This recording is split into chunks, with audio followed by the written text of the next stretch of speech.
গো, তুমি এখনো ঘুমাচ্ছ? ওঠো। আর একটু ঘুমাই না, ডাকাডাকি করো না তো। আর ঘুমানো লাগবে না, প্রায় আধ ঘন্টা আগে ডেকে আমি রান্নাঘরে গেলাম। তোমার ঘুম ভাঙার এখনো কোনো নাম গন্ধ নেই। একটা মানুষ কিভাবে এত ঘুম কাতুরে হতে পারে?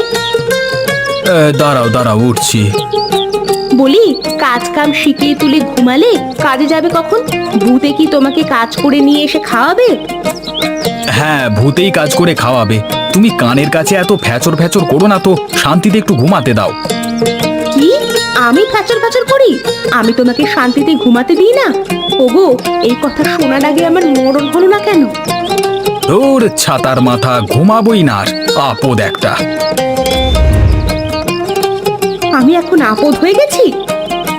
আপদ নয় তো কি, ষাঁড়ের মতো এত ডাকাডাকির কি আছে? হ্যাঁ, রান্না হয়ে গিয়েছে, ভাতগুলো খেয়ে আমাকে উদ্ধার করো। আমাকে কাজে বেরোতে হবে। মানুষ আমাকে চেহারা দেখে টাকা দেয় না, কাজ করা লাগে। কি আমার কাজের মানুষ রে, অকর্মা ঢেকি একটা।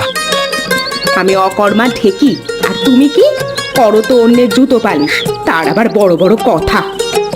হয়েছে হয়েছে, তোমার সাথে কথায় আমি পেরে উঠবো না। খাবার দাও, খেয়ে কাজে চলে যাই। উঠে এসো, আমি খাবার বেড়ে রেখেছি। ভালো করেছো। আমি সব সময় ভালো কাজই করি। সেটা তো দেখতেই পাচ্ছি। কিছু বললে তুমি? না না, কিছু বলিনি তো।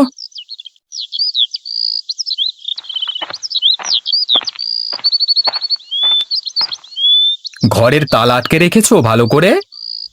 হ্যাঁ হ্যাঁ, রেখেছি। তুমি কোন দিকে যাবে আজকে? বাড়ি বাড়ি ঘুরলে বেশি জুতো সেলাইয়ের কাজ পাই না, তাই ভাবছি এখন থেকে বাজারের কাছে বসে কাজ করব। সেটাই ভালো হবে। তা তুমি কখন বাড়িতে ফিরবে? জমিদারের বাড়িতে কাজ কখন শেষ হয় তার কি আর ঠিক আছে? দেখি, যদি তাড়াতাড়ি ফিরতে পারি। তোমাকে এত করে বললাম তুমি অন্যের বাড়িতে কাজ করো না, তুমি আমার কোনো কথাই শুনলে না। আমি তো বুঝি যে তোমার একার পক্ষে জুতো সেলাই করে সংসার চালাতে অনেক কষ্ট হয়ে যায়, তাই তো আমি জমিদারের বাড়িতে বুয়ার কাজ নিলাম। তোমার মতো স্ত্রী পেয়ে সত্যি আমি ধন্য। হয়েছে হয়েছে, অত ঢং করতে হবে না, এখন কাজে যাও। ঢং না, সত্যি তোমাকে পেয়ে আমি অনেক খুশি। আমিও খুব খুশি। বেলা হয়ে গিয়েছে, তুমি এখন দ্রুত জমিদার বাড়িতে চলে যাও, দেরি হয়ে গেলে আবার বকাবকি করবে। তুমিও যাও, তাড়াতাড়ি বাড়ি ফিরে এসো। আচ্ছা, চেষ্টা করব।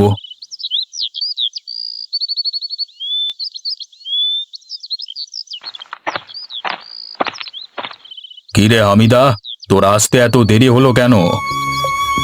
মানে বাড়ি থেকে আসতে আসতেই দেরি হয়ে গেল। মানে কি, কাজ না করলে কি তোকে চেহারা দেখে পয়সা দেব? আর এমন হবে না। এই জন্যই এসব গরিব ফকিন্নিদের দেখতে ইচ্ছে করে না। দেরি করছে, এখন এসে আবার নানান বাহানা বানাচ্ছে। বাড়িতে রান্না করে স্বামীকে খাওয়াতেই দেরি হয়ে। ও, তোর বাড়িতে রান্না করে ভাত খেয়ে এসেছিস, এখন আমরা কি হাওয়া খেয়ে থাকবো? আমি এক্ষুনি রান্না বসিয়ে দিচ্ছি। গিন্নি, গিন্নি, এদিকে আসো তো।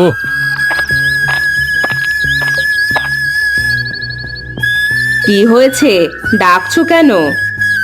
তোমাকে আগেই বলেছিলাম এমন ছোট লোকের বাচ্চাকে কাজ দিও না, তখন তো শোনোনি। এখন দেখো, সে এখনো রান্না শুরু করেনি। জমিদার বাবু, আমি এক্ষুনি বসিয়ে দিচ্ছি, অল্প সময়ের মধ্যে রান্না হয়ে যাবে। এইবারের মতো ক্ষমা করে দেন।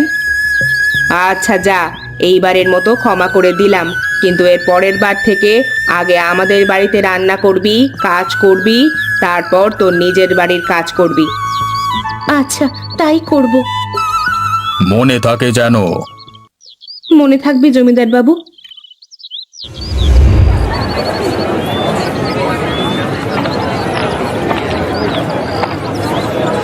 জুতো পালিশ করবেন? জুতো পালিশ পুরনো জুতো পালিশ করে নতুনের মতো বানান।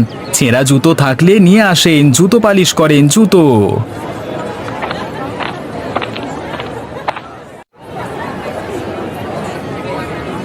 এই মুচি, দেখ তো আমার জুতোটায় কাদা লেগে গিয়েছে, পরিষ্কার করে দে তো। পাটা এগিয়ে দেন স্যার, পরিষ্কার করে দিচ্ছি। আরে কি করছিস ফকিরের বাচ্চা? নোংরা কাপড় দিয়ে পরিষ্কার করে দিচ্ছিস কেন? টিস্যু পেপার নেই তোর কাছে? না স্যার, আমার কাছে টিস্যু পেপার নেই। কাকে কি বলি আমি? তুই তো কখনো টিস্যু পেপার চোখেই দেখিসনি। এনে ধর, এই টিস্যু দিয়ে জুতোটা পরিষ্কার করে দে। দিচ্ছি স্যার। দেখুন হয়ে গিয়েছে। তেমন ভালো করে পরিষ্কার করতে পারিসনি। এই নে 5 টাকা রাখ। মাত্র 5 টাকা দিলেন? এটাই তোকে বেশি দিয়ে ফেলেছি। তোকে তো টাকা দেওয়াই উচিত না। বেশি কথা বললে এটাও দেব না, ঠিক আছে?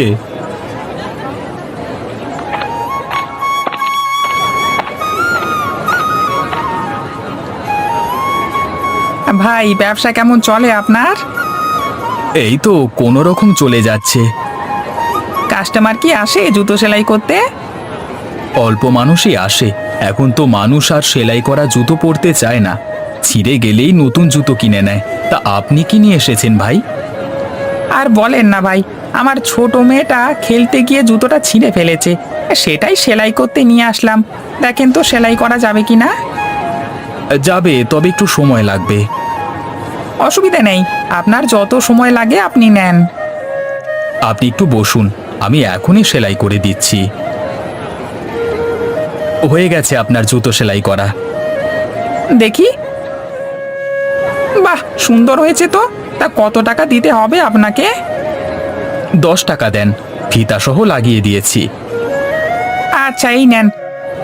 আজকে আসি তাহলে, কেমন? আবার আসবেন। হামিদা, আমার জন্য 1 গ্লাস ঠান্ডা পানি নিয়ে আয় তো। নিয়ে আসছি জমিদার বাবু।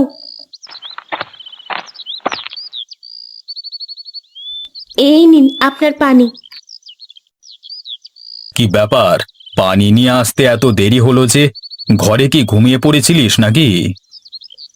না জমিদার বাবু, ঘুমিয়ে পড়িনি। আপনি বলার সাথে সাথেই তো পানি নিয়ে আসলাম।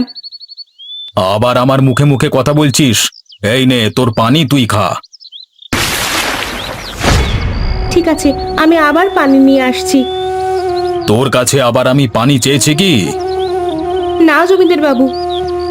তাহলে পানি কে খাবে? যা, রান্নাঘরে গিয়ে মন দিয়ে কাজ কর। আচ্ছা।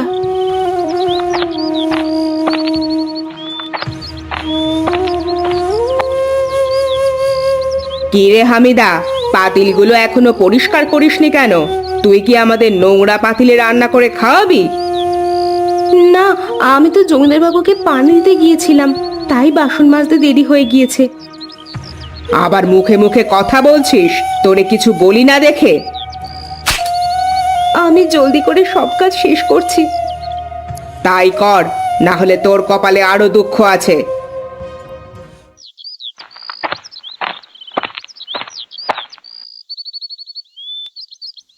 কি ব্যাপার, তুমি কখন আসলে? এই তো কিছুক্ষণ আগেই আসলাম, এসেই রান্না বসিয়ে দিয়েছি। ভালো করেছো, অনেক ক্ষুধা পেয়েছে।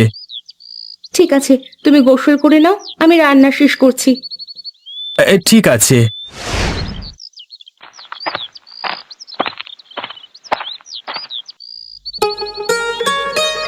কই, তোমার এখনো রান্না শেষ হয়নি? এই তো হয়ে গেছেই প্রায়। তা তোমার আজকে কত টাকা ইনকাম হলো? জুতো পালিশ করতে পারলে? আর বলো না, এখন আর মানুষ আগের মতো জুতো সেলাই করে পরে না। একটু ছিঁড়ে গেলেই আবার নতুন জুতো কিনে নেয়। এভাবে চললে তো আর সংসার চলবে না। সেটাই তো চিন্তার বিষয়। এখনকার বড় লোকেরা এমন ব্যবহার করে যেন আমরা মানুষই না। কেন, কি হয়েছে? কিছু না, এমনি। আমার রান্না হয়ে গিয়েছে, চলো ঘরে চলো। চলো, বড্ড খিদে পেয়েছে।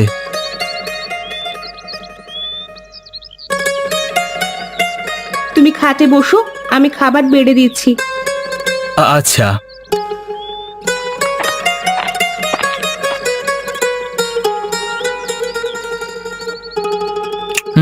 কি ব্যাপার, তুমি নিচ্ছ না যে? আমি পরে খেয়ে নিব, তুমি খাও। তোমার আজকে কি হয়েছে? এমন করে কথা বলছো কেন? কই, কিছু হয়নি তো। কেমন করে কথা বলছি আমি? দেখি, আমার দিকে তাকাও তো। এ কি, তোমার চোখে পানি কেন? কি হয়েছে তোমার? কিছু হয়নি। তোমার গালে লাল লাল কিসের দাগ এটা? পড়ে গিয়ে ব্যথা পেয়েছি। এটা তো পড়ে যাওয়ার দাগ মনে হচ্ছে না, এটা তো হাতের নখের দাগ মনে হচ্ছে। বউ, তোমাকে কি জমিদারের বাড়ির কেউ থাপ্পড় মেরেছে? হ্যাঁ গো, কেন যে আমরা গরিব হয়ে জন্ম নিয়েছিলাম, পদে পদে শুধু অত্যাচার আর শোষণ সহ্য করতে হয়। তোমাকে আর কাজে যেতে হবে না, দরকার পড়লে না খেয়ে থাকবো, তবু সেখানে তুমি আর কাজ করবে না। তোমার তো তাহলে আরো কষ্ট হয়ে যাবে। কষ্ট হলে হোক, তবু যাবে না। তোমার গায়ে কেউ হাত তুলবে সেটা আমি সইতে পারবো না। আচ্ছা, যাব না, এখন তুমি খেয়ে নাও। তুমিও আসো, একসাথে খেয়ে নি। হা করো। দাও। হ্যাঁ। আ একটা কথা কি জানো? কি? তুমি গরিব হলেও মানুষটা হাজার গুণ ভালো।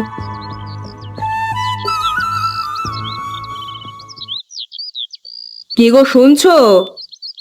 বলো, কি হয়েছে? আজকে কি রান্না হবে? কেন, ঘরে বাজার নেই? শুধু কিছু শাক আছে ফ্রিজে, আর কিছু নেই। মাছ নেই কেন? না, তুমি বাজারে গিয়ে নিয়ে এসো।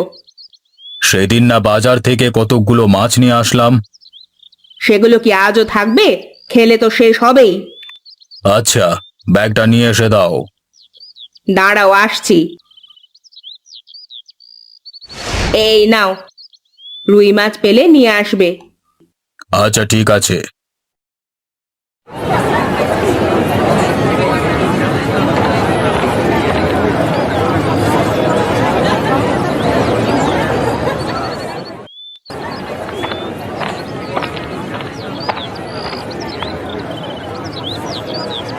কিরে, রুই মাছ কত করে বিক্রি করছিস?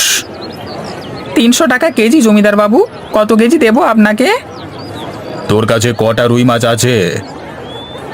1, 2, 3, হ্যাঁ, মোট 5টা রুই মাছ আছে। এক কাজ কর, সবগুলো ব্যাগের ভেতর ভরে দে। সবগুলো কেন নেবেন? তোর কোনো সমস্যা? না না, আমার আবার কিসের সমস্যা হবে? হ্যাঁ, আমারই তো ভালো হবে আরো। বেশি কথা না বলে মাছগুলো ব্যাগে ভরে দে। জমিদার বাবু, টাকা না দিয়ে চলে যাচ্ছেন যে? কিসের টাকা? আপনি মাছ নিলেন, মাছের দাম দেবেন না? ও, মাছের টাকা? আজকে কাছে টাকা নেই বুঝলি, আর একদিন দেব। কি বলেন জমিদার বাবু? এতগুলো মাছ বাকিতে দেব, তাহলে আমার সংসার চলবে কিভাবে? তুই দেখি মুখে মুখে কথা বলছিস, কানের নিচে বসিয়ে দেব কিন্তু। আপনি আমার টাকাটা দিয়ে যান, না হলে মাছ রেখে যান। কি বললি?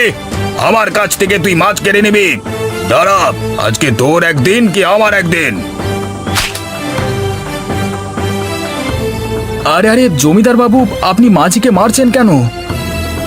তুই সামান্য এক মুচি হয়ে আমাকে জ্ঞান দিচ্ছিস? আমি কি করব না করব তোকে কি বলে করতে হবে? এই, আপনি মাছ নিয়েছেন, তাকে তার দাম দিয়ে দিলেই তো হয়। জমিদার বাবু, আপনি গরিবের পেটে লাথি মারেন না। বউ বাচ্চা নিয়ে না খেতে পেয়ে মারা যাব। তোরা জাহান নামে যা, ছোট লোকের বাচ্চা, আমাকে যেতে দে।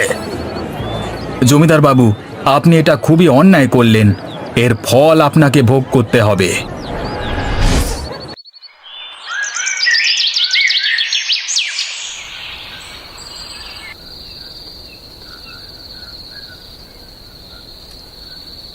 বউ, তুমি কই? আমি ঘরে আছি, তুমি চলে এসেছো? বাইরে এসো। দাঁড়াও, আসছি। বাজারের ব্যাগটা ধরো।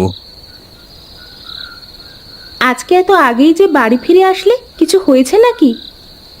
আজকে মনটা ভীষণ খারাপ। কেন, কি হয়েছে? ভেতরে চলো, বসে বলি। তা বলো, কি হয়েছে? কি কারণে মন খারাপ? আজকে বাজারে হঠাৎ জমিদার বাবু মাছির দোকানের সামনে আসে। তারপর? তারপর দরদাম করে সব রুই মাছ ব্যাগে নিয়ে টাকা না দিয়ে চলে যেতে থাকে। বেচারা মাঝি তার কাছে টাকা চাওয়াতে কি মারটাই না মারল। তার টাকা সে চাইবে না তো কে চাইবে, তাই বলে মারবে? গরিব বলে কি আমরা মানুষ না? তারা ধনী হয়েছে বলে যা খুশি তাই করবে? এর একটা ব্যবস্থা করতেই হবে। হ্যাঁ বউ, এর একটা ব্যবস্থা ঠিক করব। কালকে বাজারের সবাই মিলে আলোচনা করব।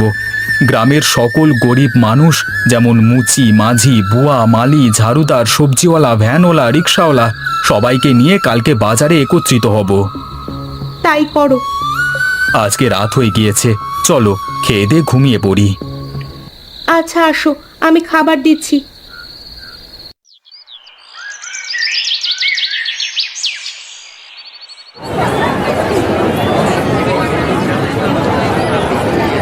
আমরা গরিব বলে পদে পদে গ্রামের মানুষ নামের কিছু পশু দ্বারা অত্যাচারিত হচ্ছি।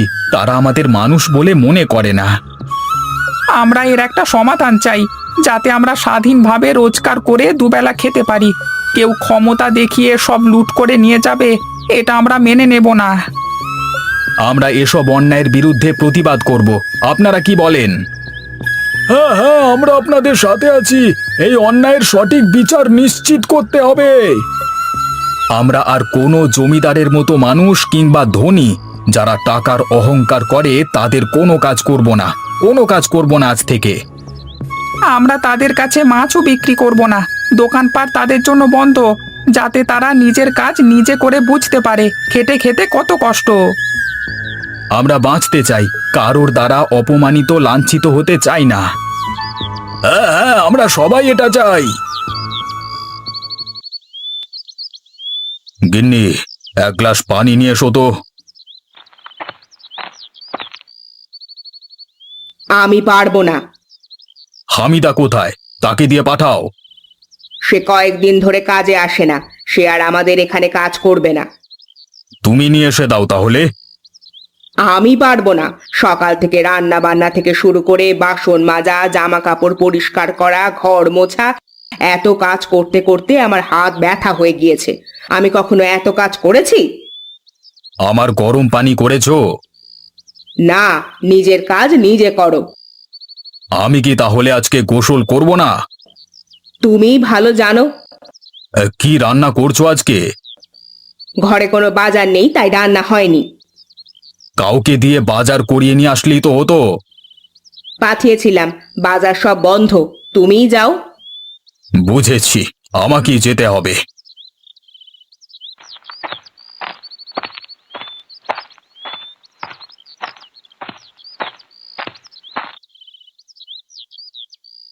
কি ব্যাপার, তোমরা বাজার খুলবে না? আমরা আপনাদের কোনো কাজ করব না, আপনাদের অন্যায় মেনে নেব না আর। আমি আমার ভুল বুঝতে পেরেছি, আমাকে তোমরা সবাই ক্ষমা করে দাও। তোমাদের সব পাওনা টাকাও আমি পরিশোধ করে দেব। কিভাবে বিশ্বাস করব আপনাকে? আজকে কয়েকদিন ধরে ঘরে খাবার নেই, না খেয়ে আছি। আমি বুঝতে পেরেছি গরিবদের না খেয়ে থাকবার কষ্ট। আচ্ছা, আপনার কথা আমরা বিশ্বাস করলাম। কি বলেন আপনারা সবাই? তাকে ক্ষমা করা উচিত। তাকে ক্ষমা করে দেন, সে তার ভুল বুঝতে পেরেছে। এই গ্রাম যেমন ধনীদের তেমনই গরিবদের। এখানে সবাই আমরা একজন আরেকজনের পরিপূরক।